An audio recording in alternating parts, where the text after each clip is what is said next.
De retour en direct du Yacht Club de Deauville, toujours avec Nicolas Boulanger. Désormais, vous êtes entre les mains de Dominique Carlier, c'est autre chose, c'est une autre affaire. Alors, Nicolas, auteur, réalisateur, philosophe, marabout, réparateur d'ordinateurs à distance. Ça fait pas très sérieux, ça, comme carte de visite, quand même. C'est vrai, c'est la ligne qui est en bas de ma photo sur la première page de mon site internet. Moi aussi, j'ai été fouillé chez vous. Oui, je vois ça. Et d'ailleurs, je vous en remercie parce que en ce moment, je fais quelques interviews et c'est rare de voir des journalistes qui sont venus aussi préparés. Ça fait plaisir. Non, c'est bien. Merci beaucoup. Ça vous porte pas préjudice, en fait? Alors, moi, c'est pareil, j'ai pas changé mon message de répondeur qui est un peu ridicule. Et je me suis rendu compte à un certain moment dans ma vie que je n'avais jamais à être sérieux.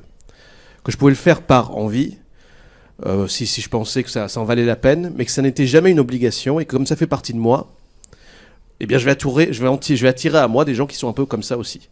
Donc si quelqu'un est très pointilleux sur certaines choses, quand il va aller sur mon site, il va voir que je suis peut-être pas la personne pour lui. Je pense à un producteur ou un diffuseur, ou voilà, bon. Et comme ça, c'est clair tout de suite. D'accord. Alors j'ai appris, toujours en fouillant un peu ici et là, que votre film n'était pas complètement fini. Absolument. Que les musiques étaient plutôt aléatoires, ou en tout cas elles étaient provisoires. Pas aléatoires, provisoires. Le film est en bonne forme, comme vous, et donc il sera présenté lundi soir.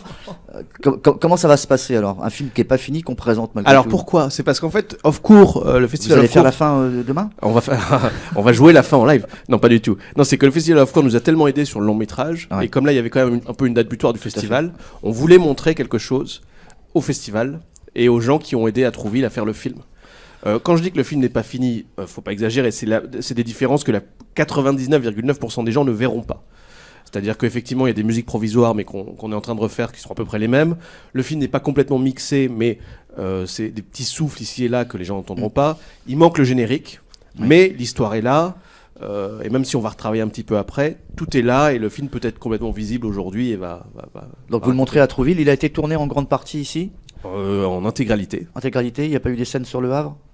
Alors, quand je dis ici, je parle du Calvados. D'accord.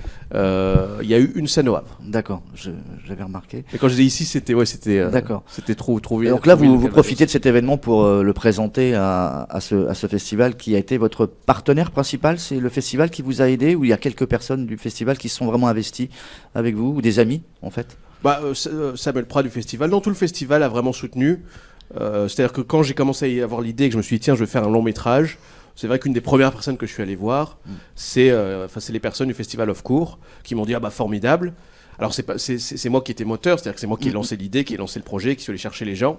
Mais quand j'ai eu besoin d'un coup de pouce pour aller parler à telle personne, pour aller chercher tel matériel, pour loger des gens, etc., ils ont à chaque fois été là. Et c'est les seuls, vraiment, c'est l'association, enfin donc l'association Off, qui a fait une sorte de travail qu'on pourrait dire de production. C'est-à-dire qu'ils n'ont pas seulement fait des prêts matériels, etc. Ils nous ont aussi aidé un petit peu sur l'organisation. Alors si vous aviez le pouvoir d'enfanter, enfin dans le monde du cinéma, on peut aussi le faire, film en gestation et qu'il a fait ses premiers pas quasiment demain, quoi. C'est lundi. C'est la première fois que, pour l'instant, je crois qu'il y a 2 ou 3 personnes extérieures qui ont vu le film. Un compositeur, des gens qui vont être impliqués dans la post-production. Mais là, demain, c'est la première fois que des gens qui n'ont rien à voir avec le film, bon, certains vont à voir, mais certains qui n'ont rien à voir vont voir ce truc-là. Il est projeté à 20h, donc à la soirée court au long. C'est ça. Vous dites que c'est plutôt une copie de travail. C'est pas c'est parce qu'il n'est pas fini. Vous l'appelez comme ça? Oui, c'est pour ça qu'on l'appelle comme ça. Alors en ce qui concerne la version finale, ça sera sur les écrans en novembre déjà, on en est sûr de ça? On est sûr que... Non, alors ce dont on est sûr, c'est que le film sera fini. Normalement fin octobre, j'ai mis novembre pour être sûr, c'est-à-dire qu'on aura ce qu'on appelle un DCP qui est montrable en salle. Cela dit, comme c'est un film qui a été fait en dehors des circuits de production traditionnels, on cherche un diffuseur. C'est-à-dire que moi, on a fait les choses dans l'ordre ce que j'appelle naturel, qui n'est pas du tout l'ordre professionnel. C'est-à-dire que d'abord on fait un film, et ensuite on cherche des gens qui aiment ce film pour le vendre. En général, ça se passe complètement à l'envers. On trouve d'abord des gens pour le vendre, et une fois qu'on l'a trouvé, on fait le film. Mais là, du coup, le film n'a pas encore de destination, et on cherche des diffuseurs et des partenaires, des distributeurs. Tout va jouer lundi soir, lors de la diffusion ou... Tout ne va pas jouer lundi soir, mais c'est une soirée importante. Non, sur un long métrage guérilla, c'est-à-dire comme ça. Guérilla Oui, on appelle ça guérilla, ça veut dire en dehors des sentiers battus et des systèmes de production. Les choses prennent du temps, c'est-à-dire qu'on remplace l'argent par du temps. Donc la post-prod prend plus de temps, le travail prend plus de temps, le travail de communication, puisqu'on n'a pas de gens qui travaillent pour ça, prend plus de temps. Donc oui, lundi soir, c'est important, mais ça va être encore un travail de longue haleine, c'est un marathon.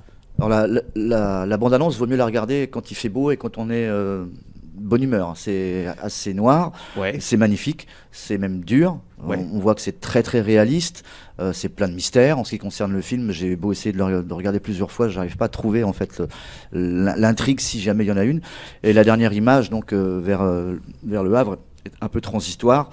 Je crois qu'on parle de mensonge dans ce film. Alors, est-ce que c'est un rêve qui dit trop fort sa réalité ou est-ce que c'est un mensonge non dit de tout à chacun? Parce qu'il y a une histoire d'accouchement, sans doute de... Alors sur la bande-annonce, c'est juste que en fait c'est une pas- histoire de marin.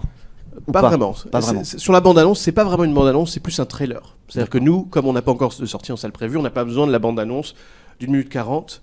Donc ce qu'on voulait faire, c'était juste 1 minute 20, ça dure 1 minute 30 d'images pour juste donner un petit peu envie, mais justement pas trop en raconter. Donc c'est pour ça que elle est un peu... Ça se bouscule, c'est Ça se bouscule. c'est fort. C'est pour montrer que voilà, il se passe beaucoup de choses. Il y a une intrigue dans le film, bien évidemment. C'est un film même à intrigue. C'est effectivement un film réaliste. Et ça parle du mensonge. C'est un film d'amour et d'espionnage. On résume ça, même si ça sonne très mal. On a l'impression que. Mais c'est l'histoire d'un homme qui découvre que sa femme, avec laquelle il est marié depuis 4 ans, que leur relation est construite sur un mensonge extraordinaire depuis le début. Et c'est comment est-ce qu'ils vont s'en sortir. D'abord en tant qu'être humain, parce que il y a des choses qui les menacent, mais surtout en tant que couple. Comment on gère un mensonge incroyable dans un couple. Il y a beaucoup de personnages. Combien de personnages principaux dans 3. ce film 3. Il y a le couple en question et un ami du couple. Et après, il y a beaucoup quand même de rôles On secondaires. a l'impression que vous êtes 40 dans le film quand on regarde le Avant la trailer. bande-annonce. Ah ouais, c'est fou. Ouais. Non, il y a quand même pas mal de personnages. Il y a pas mal de rôles. De rôles secondaires, mais les rôles principaux, il y a 3 personnes, ça tourne autour de 3 personnes. Vous jouez dedans parce que vous jouez dans beaucoup de vos courts-métrages. Oui, dans celui-ci, je joue, effectivement. Ça vous amuse à chaque fois, ça vous... Dans les comédies, ça m'amuse. Là, ça avait du sens parce que c'était censé être un tout petit film. C'est-à-dire qu'au début, quand j'ai commencé ça, je penserais qu'on serait 5 ou 6 à tourner ce film. Finalement, ça a pris beaucoup d'ampleur et on était une vraie équipe. Quand on était 5, c'est logique que je joue dedans. Comme ça, c'était une bouche de moi à nourrir et moi, ça m'amusait. Quand on était 20, ça avait moins de sens. Mais il était trop tard pour reculer. Mais bon, dans le montage final, j'étais très inquiet pendant le tournage. Je pensais que j'étais nul et que je gâchais le film. Dans le montage final, on s'aperçoit que tout ça marche plutôt pas mal. Et les gens qui sont vraiment extérieurs au film, pour l'instant, on a vraiment des bons retours. Des acteurs de Trouville, du coin, normand, principalement ou pas? Alors oui. Donc l'actrice Anaïs Tellen qui joue le rôle principal féminin est parisienne, mais vient à Trouville très régulièrement. Elle habitait déjà à Trouville. C'est pas pour ça que je l'ai choisie. Je l'ai rencontrée à Paris dans un festival qui n'avait rien à voir. On a passé un casting et c'est après, quand on s'est rencontrés, que j'ai compris qu'en plus elle habitait à Trouville aussi. Après ce film-là, un autre sans doute déjà en préparation ou Je suis en train d'écrire là. Je vais Un long l'envoyer, aussi oui, un long métrage. Alors j'en ai d'autres, des courts aussi, mais là, la principale chose que je prépare, c'est un long métrage pour lequel j'ai envoyé pour avoir des aides au CNC. Et je cherche des partenaires. C'est-à-dire que le film d'avant, j'ai fait sans partenaire, sans producteur. Ça s'est bien passé. Mais maintenant, là, je vais chercher des partenaires dès l'écriture pour essayer d'aboutir à quelque chose de bien. La femme de l'armateur, ça sera donc diffusé pour la première fois lundi, demain à 20h au Off-Cours de Trouville. Merci Nicolas Boulanger Merci d'avoir beaucoup. répondu à Merci. nos questions.